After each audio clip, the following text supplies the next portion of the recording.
5 ways para kumita gamit ang GoTime. Madali at legit sa 2026. Magandang araw mga kanegosyo. May GoTime account ka na ba? Kung wala pa, ngayon na ang tamang panahon.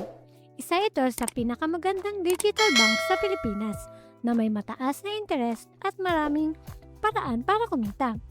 Sa video na ito, babahagi ko sa inyo ang 5 practical ways para kumita gamit ang GoTime. Pwede mong gawing side hustle o passive income. Maraming kumikita ng extra 1,000 hanggang 10,000 plus kada buwan dito. Tara, simulan na natin. Number 1.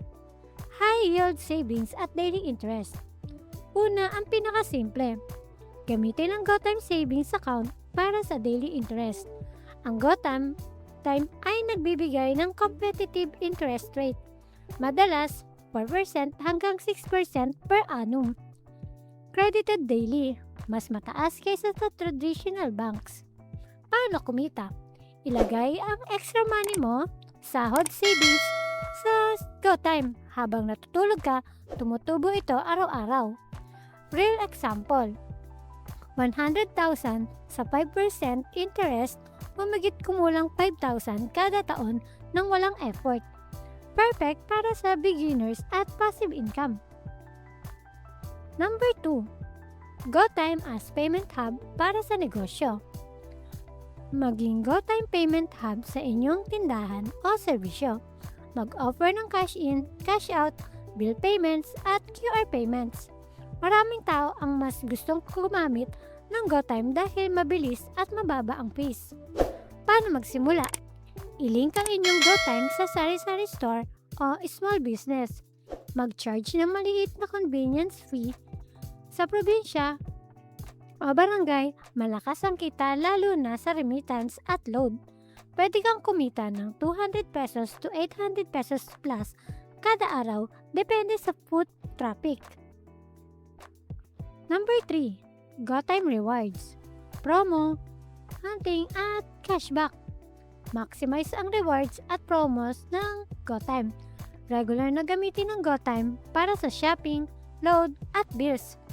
Para makaipon ng points at makakuha ng cashback. Sumali sa kanilang weekly monthly promos. Pro tip, sundan ang official GoTime page para sa limited time offers. Maraming nakakaipon ng 500 to 2,000 plus kada buwan sa cashback at freebies lang. Madali at walang puhunan. Number 4. Affiliate o referral program. Gamitin ang GoTime referral program. Mag-refer ng friends, family, o social media followers para mag-open ng GoTime account gamit ang inyong link. Makakakuha ka ng bonus credits o cash kapag nag-transact sila. Paano i-maximize? Gumawa ng content sa Facebook, TikTok, o Viber groups tungkol sa benefits ng GoTime. Refer and earn. Scalable ito. Maraming naka-earn ng libo-libong piso kada buwan sa matinding referral drive. Number 5. GoTime powered side hustle o lending features. Ang panghuli, gamitin ang GoTime bilang base para sa side hustle. Tanggapin ang payments para sa freelance work, online selling o delivery charges. Mayroong ding access sa credit o lending features para sa negosyo expansion. Kita potential, mabilis na pera para sa reselling, food serve business o iba pang racket.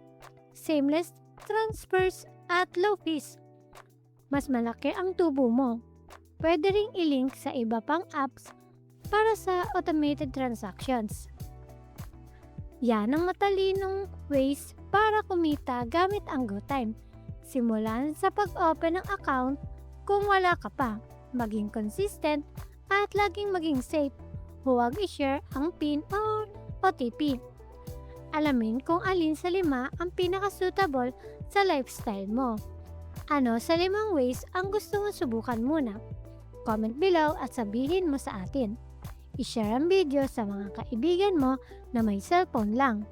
Like, subscribe at i-bell ang notification para sa mas maraming digital money tips. Salamat sa panonood. God bless at kita-kits sa susunod. Paalam!